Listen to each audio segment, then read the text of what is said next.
This is a great initiative. Um, so yeah, I would like to start with if we could just show the slide of the stats. Agrima. Okay. So um, Nikita asked, what is the state of sex ed in India? Well, I would like to ask you all first. Did you receive adequate sex education from family or at school? If you could launch the poll, Nikita, we could get an answer.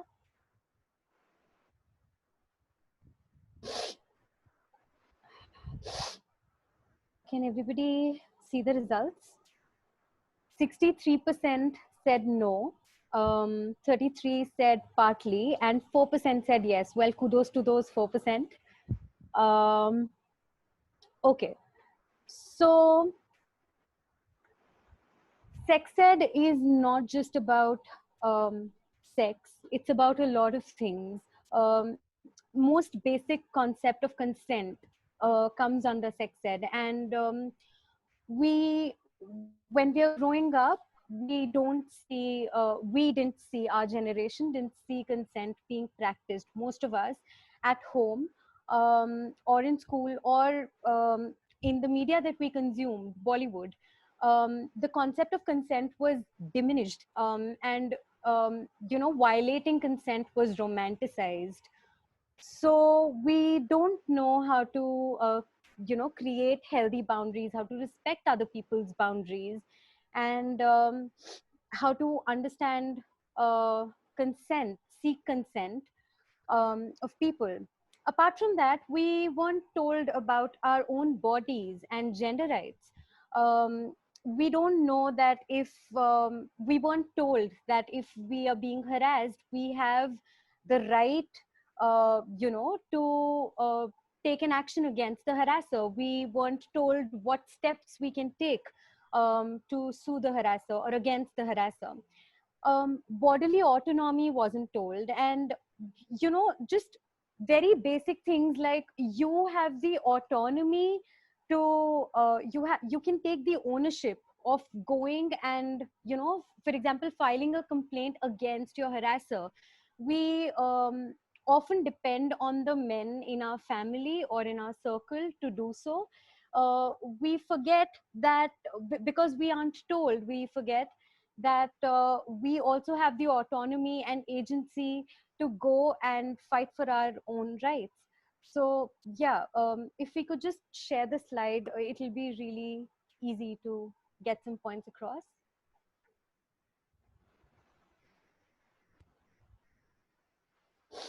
Agrima, could you please share the slide on the facts that Mohita wanted to show? Or I can just tell you. So yeah, so here we can see a child is sexually abused every 15 minutes in India. Due to toxic and unhealthy relationships, 10 adolescents die by suicide every day. There is no concept of consent. There is no concept of boundaries. Average age at which children start watching porn is 10 in India. So the media that you consume, a 10-year-old doesn't know what sex is, what lust is probably. Watches porn and understands that this is how a sexual relationship should be, or this is how bodies should be. So there are skewed concepts that get internalized from a very young age, which is why sex education is very, very important. And in school right now, as Nikita said, um, a lot of us are trying to, get sex education institutionalized so that it becomes a part of the curriculum. It's very important that early intervention of sex education is given, and regular intervention of sex education is given. Parents, teachers, adults should talk to kids, have to talk to kids, because sex education is a basic skill. So consent is a basic skill. It's not required just for sex. It's required. I give one example to my students when I deal with children and I tell them, for example, if you want to eat ice cream and your friend doesn't want to eat ice cream, you won't force your friend to eat ice cream, right? You won't force the ice cream into their mouth. So you are practicing safe boundary, you are understanding consent at that age. That you need to do with every relationship at every point. You need to understand safe boundaries and consent. That is the basis of sex education. um yeah. So, Mohita, when we think about, so legally we're allowed to have sex after we're 18 years, Yeah. but when are we really ready to have sex emotionally, mentally, physically? I think you can cover the psychological aspect of it, and Dr. Shweta can talk to us about when our body is ready to have sex. Yeah, definitely. Okay, so so I would like all of you to ask this question to yourselves: when am I ready to have sex? So if my reasons for having sex are like, I'm the only virgin in my group, or my partner wants it, if I don't do it, then the partner might break up with me, so I should have sex. Or I want to feel older, and that's why I should have sex. Or you should ask yourself, will I regret this? If I have sex, will I regret this later? Asking these questions to yourself is very, very important. Again, I will talk more because coercion. So if your partner wants to have sex and you don't feel comfortable having sex, you don't have sex because you're not ready to have sex then. um so also, you have to understand that you have to be emotionally ready and mentally prepared to have sex. Now, what's the difference between being emotionally ready and mentally prepared? You have to first of all be mentally prepared, which means that you have to know the potential risks of having sex. I'm not saying this to scare you, but unless we know the potential risks, we won't work towards understanding the preventive measures. So potential risks are unintended pregnancies, or STIs, or just emotional hurt, later on. If there's a relationship, and if you didn't want it, and if your partner wanted it and you went ahead with it, you might feel hurt later, you might feel cheated or robbed later. So when you're deciding whether you're ready to have sex, you need to gauge all of this. You need to understand if you're emotionally ready and mentally prepared, if you know what kind, or if you know the potential risks, if you know what kind of contraceptives exist and what contraceptives are you willing to use. You need to have an open communication conversation with your partner about contraception. We'll talk about all of this later in the talk, but I would like to call upon Dr. Mathur here, and if you could tell us about the physical aspect of if your body is ready to have sex. Uh, yeah, very well covered by you. Their body is ready by the age of 18 years, maybe earlier also. But uh, to be able to carry on with the complications associated with it, are you ready for that? And in this age, now HPV vaccination is recommended before you become sexually active.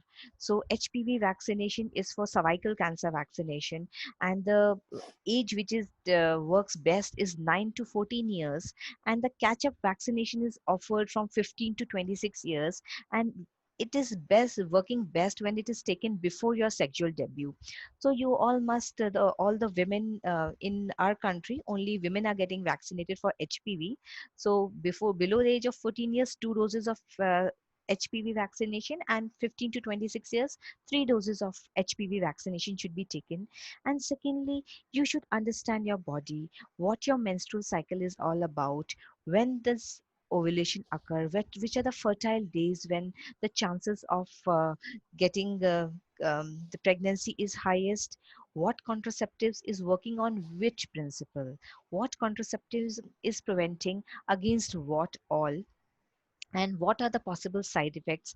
And in case of contraceptive failure, because none of the contraception offers 100% protection, so in case of failure of contraception, what you should do, and how you can get rid of an unplanned pregnancy if you get into that.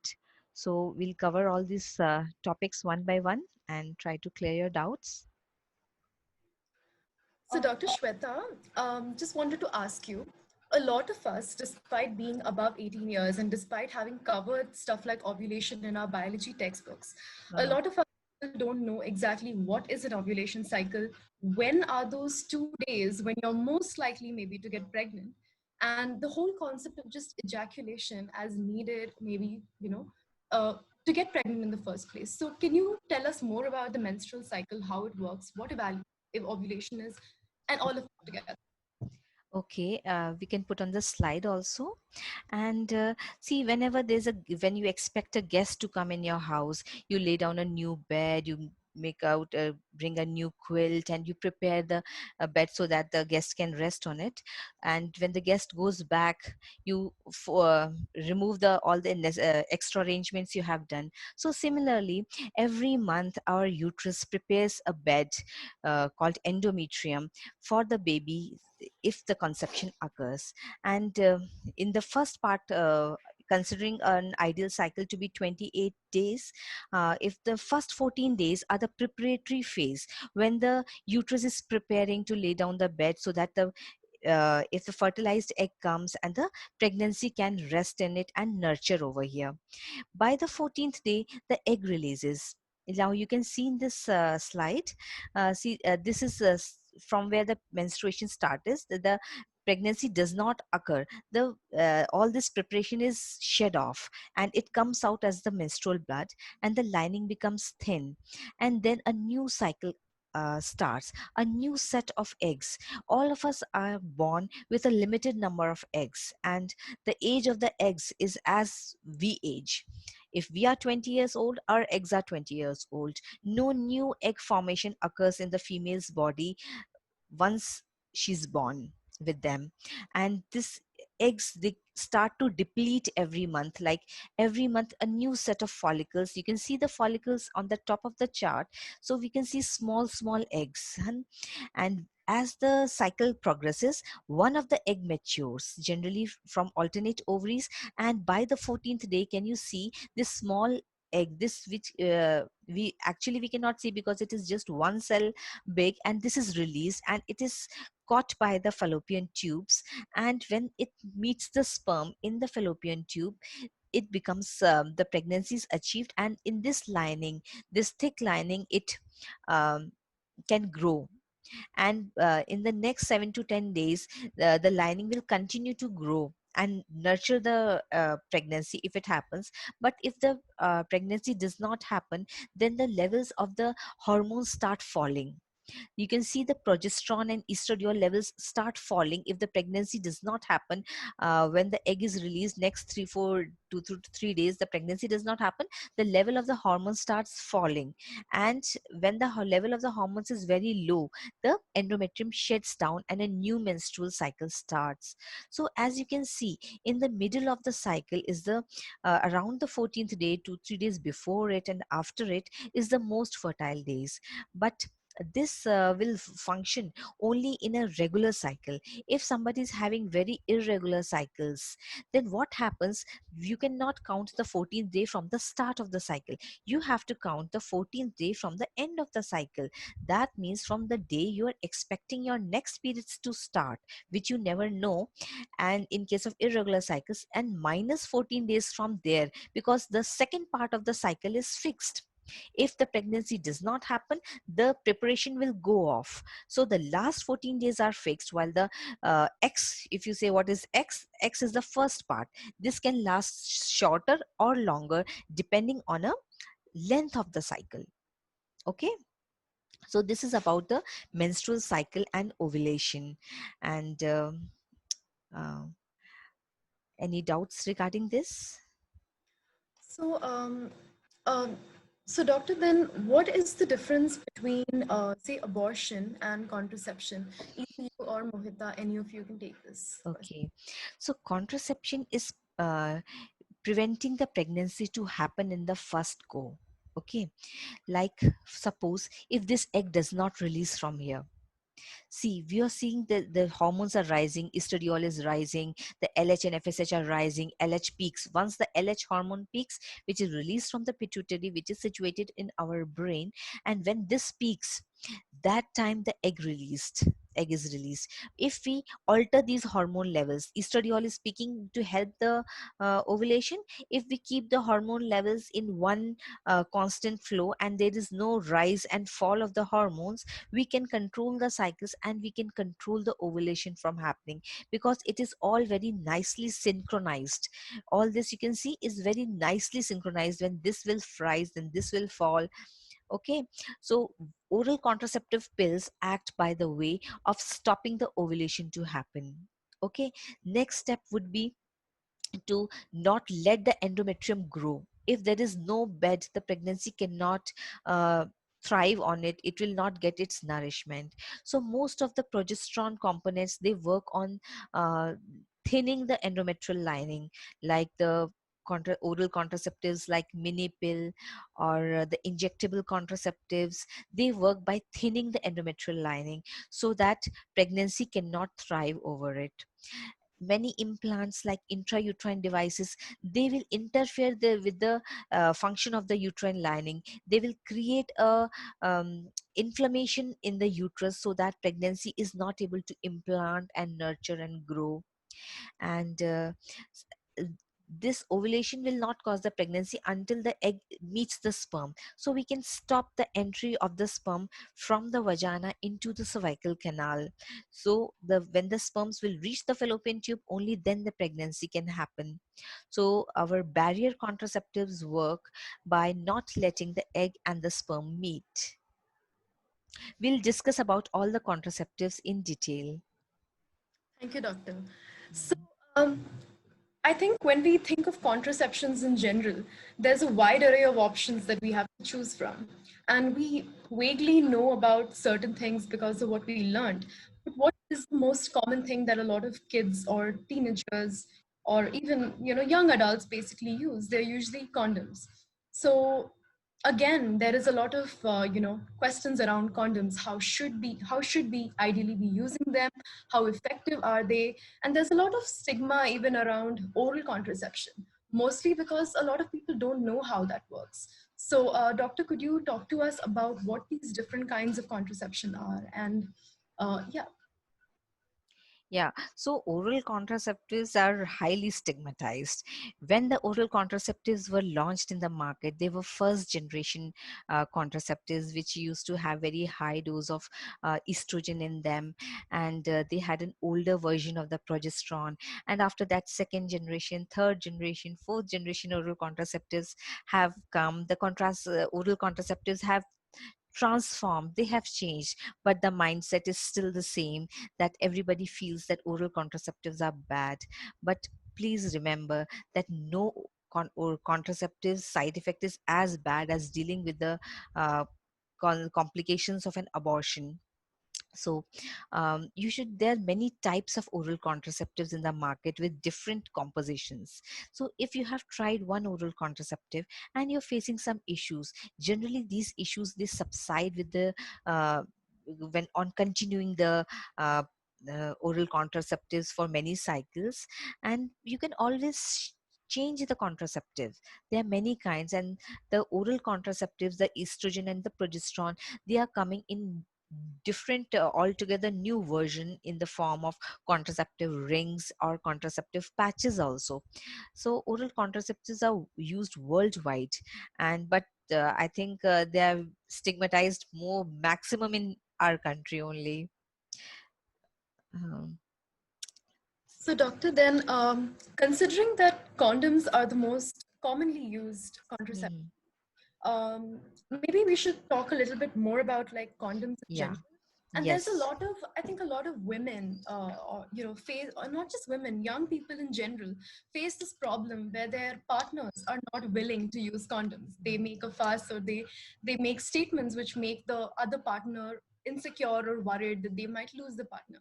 So, how do Mm. you convince your partner to use condoms, and what are the ways of using a condom in a more effective manner as well? Mohita, would you like to Yeah, answer this? yeah. So Okay, so I would like to start with first, condom is one of the best contraceptives because um, it helps you, so it protects you from STIs and unintended pregnancies. So please use condoms. Please, please, please use condoms. Now, what Nikita said is true. A lot of times, partners tend to say that I don't want to use a condom because, the pleasure that they feel, they feel that it'll be diminished. But well, you have to weigh the risks here. You have to see if so the pleasure that they're talking about, the diminution of pleasure, is not a considerable or a significant percent. It's probably like 2 to 5%, not even that high, honestly. But the potential risks of not using a condom are really, uh, you know, high. So you can have STIs, you can have unintended pregnancies, you can get other infections which are not STIs, which are all very, very painful. So, yeah, you have to use a condom. Now, if the partner is saying no, first of all, that's a red flag because the partner is keeping their pleasure, giving their pleasure higher value, higher priority than the potential risks, which are not just for you but for your partner as well. So you have to see what to prioritize. That is important. Secondly, effective use of condom is also very important. So just using a condom doesn't do the job. um, you need to know how to use a condom. Just putting it on is not enough. So how do you store a condom? I'll give you an example.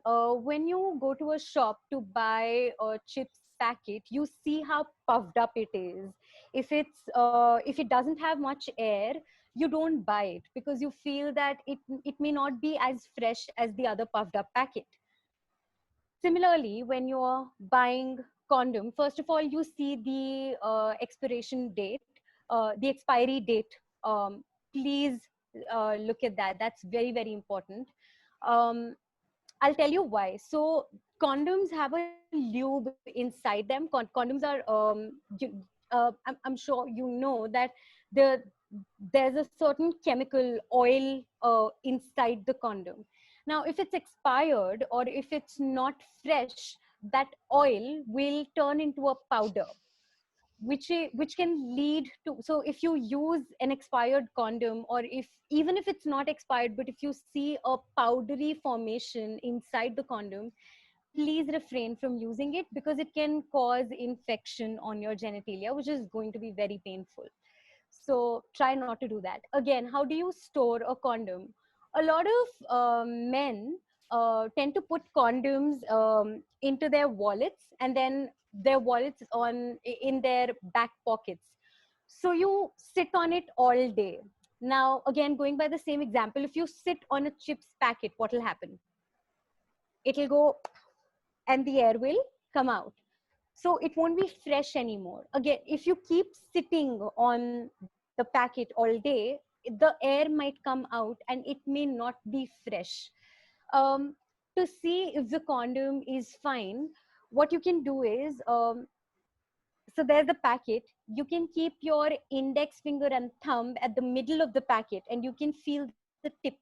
So if you can touch the tip of the condom, that means that there's not sufficient amount of air in it. It won't be as puffed up as a Lay's packet, but if you can still feel a little, if you can feel that there's some distance between the tip and, you can't touch the tip, then that condom packet is, Usable. usable. Yes. Again, how do you dispose a condom? You don't just like throw it. You tie it so that the liquid is there, and then you dispose it, responsibly, just like you dispose a sanitary napkin.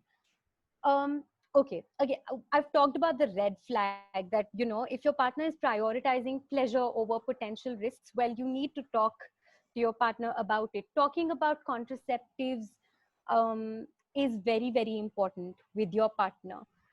um, Second thing, um, if again, if your partner is still not saying yes to using a condom, there are female condoms available, so you can use a condom instead.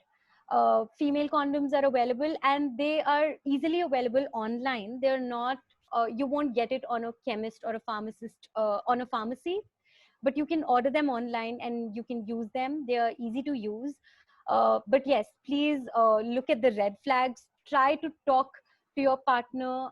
Having an open communication, when you're sharing sexual intimacy, is very, very important with your partner. Be it your partner, be it your friend, be it a casual uh, person that you're sharing sexual intimacy with. Having an open communication with all of these people is very, very important. Talking about your sexual histories is very important. You don't have to sit there and count the number of people that you've had, done it with in past, but you have to communicate about, if you've ever had an STI scare in the past, so that your partner and you are more careful, and practicing safer sex is just the key. So yeah, open communication and knowing how to use condom effectively is very important. There are more contraceptives which I'm sure Dr. Mathur can take better. Yeah, just a few points on the condoms. One is that many people say that they get irritation or allergy with using the condom. So what happens that most of the condoms are made from latex, but we have non-latex versions also available of the condom, so they can use that. Okay, and one more thing is that many people use lubricants like oil or coconut oil or canola oil, so that does not go well with the latex condoms, because latex dissolves in the oil and it can damage or break the condom. So you should not use lubricants like that. If you want to use some lubricants, you can use the KY jelly, which is water soluble, and it goes well with the latex condom. And I think that's all. And now the efficacy of the condoms. So if the condom is used in a perfect way every time and in the perfect way, then the efficacy can go up. The textbook quotes it as 95%, but there's a difference between the best use and the usual use. So usually the way the condoms are used, they are quite effective, but the failure rate is still high. It's 17%. Many times patients say that we have used the protection, how can I get pregnant? Today also I saw a patient, she had a STD, it's called molluscum contagiosum, and she had changed her sexual partner for the third time this year. And she was like, I have always used condoms, I use protection, how did I get a STD? So as condoms do not protect from all kind of STDs, because the vulval area still gets to touch with the skin outside of the condom coverage, and you can still get the warts if they are in that area. You can get the molluscum contagiosum even if the partner looks to be healthy. You never know what infection the person is carrying. So you should always try to limit your sexual partners, because your partner may be one, but you may not be the only partner of your partner. How do you ensure that in a ever changing world and fast paced world now? So as I said, that the condom's efficacy is not very high. We can increase the efficacy of the condom by using a spermicidal agent along with it. So what happens, many times the condom breaks, or there are sometimes microscopic leaks in the condom, and which you may not perceive that the sperms have leaked, but pregnancy can still occur. Can we change the slide? And so we should always use spermicides along with the condoms. Spermicide comes as foaming tablet by the name of Today. So this is highly recommended that you use the Today's vaginal foam tablet around 10 to 15 minutes before intercourse. You just have to slip it in, it will dissolve, and the spermicide agent will be there. So don't think that you're going to use this only as a precaution, because it is not protecting you against the STDs, and the failure rate is much higher than the condoms alone. So when you combine the two contraceptives, you get a uh, near foolproof uh, failure rate. So Today it comes in a vaginal foam tablet, and also it comes as a sponge. So this sponge, if you want to use the sponge, you have to dip it in water, and you just have to squeeze it so that it starts to froth. As soon as it starts to froth, you have to insert it in the vagina, and you can have intercourse using a condom, and you can, but you have to keep it inside for 6 hours before you have to pull it out. If you cannot remember to pull out anything, never use any like a sponge or a cervical diaphragm if you cannot remember to pull it out. Okay. We can go to the next slide, and we can come to the oral contraceptives. Yeah. So oral contraceptives, there are many kinds of oral contraceptives. Generally, what we talk about as a oral contraceptive is the combined uh, contraceptive tablet, which is having two hormones, estrogen and progesterone. And as I said, that they will stop the egg from releasing. Now people always think, I'll have side effects, I'll have side effects. What side effects are you worried about? If it is weight gain, then the new generation oral contraceptives don't cause any weight gain. Okay, the earlier ones, the first generation pills, we can even think that they may cause some weight gain, but the new generation pills do not cause any weight gain. You think of irregular cycles, pills are used to treat the irregular cycles. You think about PMS, pills are used to treat the PMS. So if you have heavy bleeding, you're losing a lot of blood, you become pale after periods, we give oral contraceptives to treat that too. So oral contraceptives are really good. So if you Google search the benefits of oral contraceptives, you'll find there's so many things the oral contraceptives are helping. They are helping in benign breast diseases. They even reduce the chances of ovarian cancer, because as you see, it stops the ovulation to happen. So the when it stops the ovulation, the ovary become silent, they are not working, so they don't even develop cancer. So oral contraceptives are really good. And you, but I cannot say that one pill is it has to be tailor made for you. What pill will suit you, you have to consult your doctor. If you smoke, then you can have high risk with the pills. If you have some clotting disorder, the pills can be bad for you. So it's not like a condom that anybody can use it. So you have to discuss it out. What will happen if you miss a pill? What will happen if you miss two pills? No. So all this has to be counseled accordingly. And whatever side effects you are worried about, you can always keep a check on that. It's not like that you pop one tablet and you gain 10 kg. Can you ever imagine that kind of thing is happening? You can keep a check on whatever side effect you're worried about. If you're worried about hypertension, keep a check of your blood pressure, and you can always come back to the doctor, and you can ask for your whatever your concern is. So you should always talk about the oral contraceptive pills to your doctor. Okay. And Doctor, if I might interrupt, we have two very relevant questions with respect to oral contraception. okay. So one would be from I think Rashi, who has asked, should one go for oral contraceptives even if she is having fluctuating levels of prolactin and LH due to thyroid problems? Okay, so thyroid doesn't cause what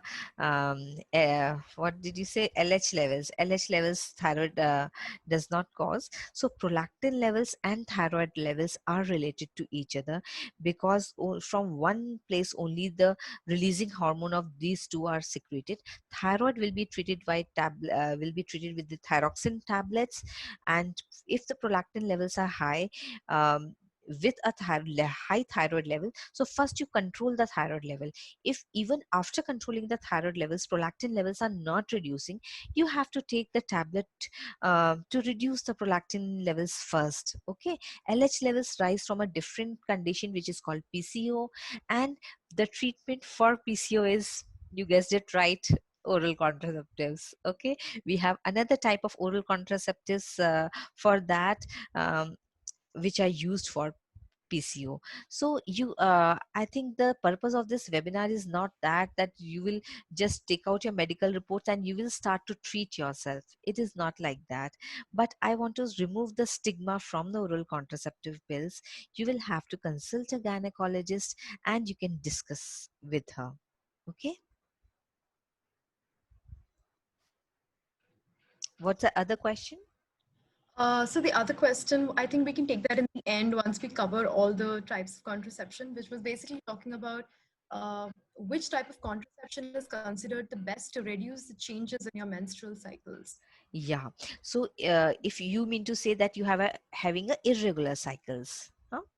To control a irregular cycle, so you will have to give a higher dose of the hormones to control something which has gone bad. So initially we can start with a higher dose of estrogen, like 30 micrograms estrogen oral contraceptive pill we can use, and then we can step down when the cycle becomes regular in 2 to 3 cycles, then we can step down to a lower estrogen content pill.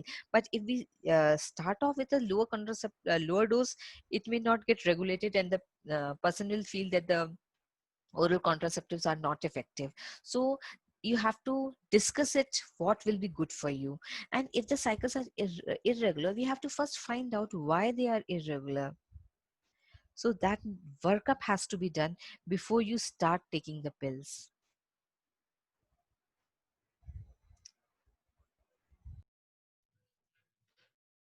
Um, Doctor, I think your internet is fluctuating.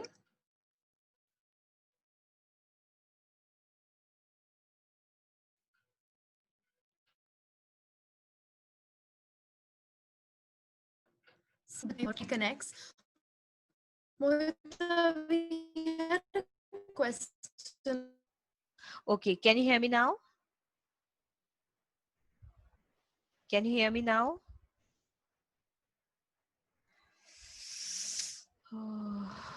So what happens is, I'm sure everybody here knows what hymen is. I'll tell you.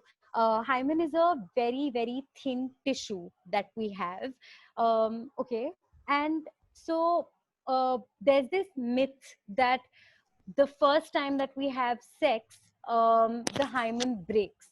Well, I call it a myth because some people who are born with a female reproductive organ are not even born with the hymen. So hymen is not there. Hymen is already ruptured. We won't say break, we'll say ruptured because it's a tissue.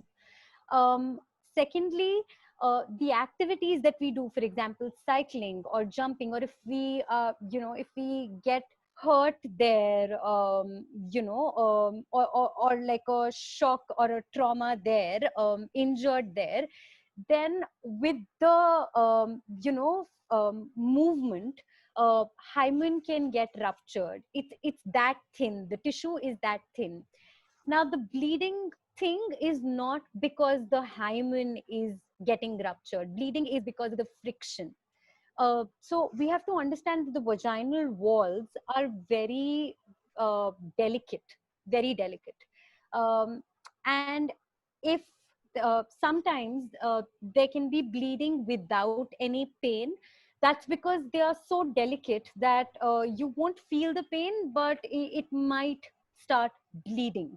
Um, Secondly, sometimes it might pain because the friction is so hard that it causes pain and injury. So that can be a cause of bleeding, and it can happen the first time, it can happen the 100th time, it can happen any, like the nth time that someone is engaging in a sexual intercourse. Also, it may happen that you don't bleed ever when you are engaging in sexual activity.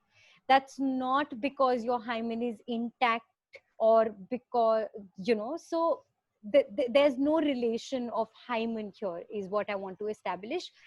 Again, bleeding happens because of the friction, and because the vaginal walls are so delicate that they might start bleeding. That can happen with or without pain. I hope I answered the question. Thank you, Mohita. Mm. Doctor, I think your internet went in the middle. Yeah, I know. So, shifting back to where you left us. Yeah. We can move on to the next contraceptive. Yes. So in the oral contraceptives, only, yeah, this contraceptive ring. If you're worried about the side effects of the oral contraceptives, so you can shift to the contraceptive ring. What happens? Side effect happen when the higher dose is there. So initially when contraceptives were launched, they were high dose. Now they are ultra low dose pills. And if you want to still reduce the dose, the contraceptive ring is there, and which you can with practice learn to insert into the vagina for 3 weeks, and then but you have to remember it to take it out and give a 1 week waiting time for the periods to happen, and then you can reinsert the contraceptive ring, and so that you are spared of the high dose of the estrogen and progesterone. Okay. And the contraindications will be the same for the persons who cannot take the combined pills. They will also not be taking the contraceptive ring. Also, the contraceptive patch has also come in the market, which you can stick anywhere in your body, and you can remove it, you can take it for a week and then remove every week for 3 weeks, and then give a 1 week gap. But these are all slightly on the higher side of the price range. Okay, we can move on to the next one. Yeah, coming to the intrauterine devices. So, as I told you, that the devices are fitted into the uterine cavity, and they interfere with the implantation of the fertilized egg into the uterus. So, there are two types of devices. Copper are the generally, when you hear about multi-load copper T, they are the copper IUDs. Hormonal IUDs are also available, which release levonorgestrel, which is a progesterone, and it leads to thinning of the lining of the uterus. And they are the most effective because all the contraceptives, like the barrier ones, they have to be followed every time you have intercourse. Oral contraceptives, you have to eat them nearly every day. 21 days in the 28 days cycle you have to take them. But intrauterine device, you get it fitted once, and you can forget about it for 3 to 5 years, and change only after 3 to 5 years. So IUDs are very effective, and probably the most well tolerated contraceptives. Initially, they were not applied to the women who had at least not born one child, but now the concept have changed. Even single women are using the intrauterine devices. The only risk was associated was that if you are prone to infections, the infection can travel to the uterus, because there's a thread hanging in the vagina which is attached to the intrauterine device. But still, if you're into people who are having unsafe abortions multiple times, so it's better to land up in abortions every time. It's better to use an intrauterine device. So that is also an option which is now available even to single women. Okay. So we can move to the next thing. Implant is not suitable for a younger age group, because it is a plastic rod which is inserted in a small surgery kind of a thing. You just make a nick in the upper arm and you insert this rod, but this will be visible if you wear the clothes which show off your arm. This will be visible and it is palpable, and it is a very long lasting. It again needs an incision to take it out after 5 years, and this is generally done in the government supply also, and very rarely followed these days. It was popular a long time back, but now it's not being used, it's not very popular one. Okay, can we go to the next one? So contraceptive injections, so these are also only progesterone injections, but they are usually used by the breastfeeding mothers, who cannot take the combined pills because the pill may be coming out in the breast milk. So these injections, but these are also not for long term use, because if you use more than 1 year, the density of the bone is negatively impacted by these injections. So for a short time, it's good because it has to be taken every 3 months, and it is quite well tolerated. And the women who are taking it, most likely their periods become lighter, and sometimes they even stop to bleed. But since during the lactation time, when they are breastfeeding their babies, they are already having some lactational amenorrhea, so this side effect gets merged with the lactational amenorrhea, so it's quite popular with the breastfeeding mothers. Okay, next slide. Yeah, so cervical cap is not very popular because with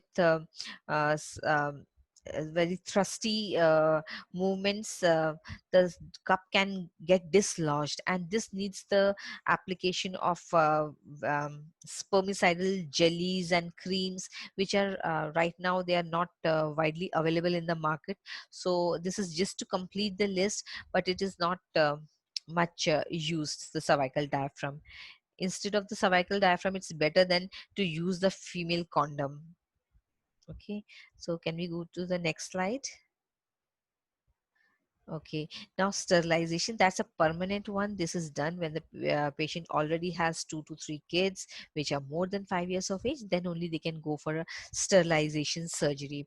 And for the sterilization surgery, I would like to just let you know that the surgery for the males is much simpler, much cheaper than the female sterilization, because for the male sterilization now it is even done by a non-scalpel technology, that there is not even one single stitch applied. So it's very good. And boys, if they are attending this webinar, and they should research about it, not now if they are not complete their families, but once the family is complete, instead of always pushing the women to undergo the surgery, I think the new generation men who are much more caring for their partners and more understanding, they must go in for this surgery once they, not now, but once they complete their families. The women should all not always be forced, because due to the nature's creation, with the intercourse, whatever happens, if pregnancy happens, only the have women only has to undergo the labor pains, the abortion, the bleeding. Every month she has to bleed. So I think this burden at least the men can share, that if they don't force their women for the surgery. Okay. uh, Absolutely. I think we do have a lot of faith in the boys and the men of our generation, because mm, a lot of men messaged asking if they could attend this webinar as well. And yeah, uh, this is definitely everybody, both gender.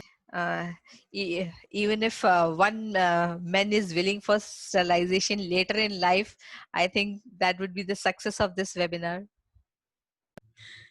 So, Doctor, moving on. Okay, so as we all know, no contraception is extremely effective, 100% effective. We know that. Suppose we don't use a condom or any other contraceptive. We wake up and we realize that, okay, we've had unprotected sex. What Hmm. what happens then? What are emergency pills, and what do they really do to your body? Okay, so the most popular emergency contraception is iPill. We have not included it in our list of regular contraception because we do not want you to use it as a regular contraception, as it is not good for your body. Okay, if you have to do to achieve what a pill does in 21 tablets, we want to achieve that in one single tablet. So how we can do it?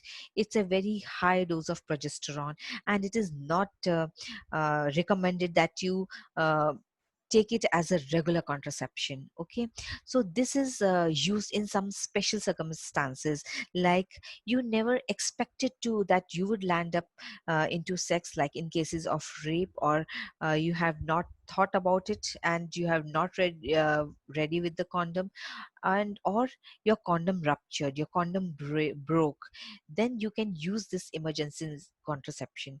And if you are know that you are a sexually active person, you must keep it at hand. Okay, because situation might arise. Although we say that it can be taken in 7 to 2 hours, but it works better the sooner it is taken. If you take it as quickly as you have the unprotected intercourse, it will work better. So um, IPIL is taken, can be taken both in cases of an unexpected I encounter. think her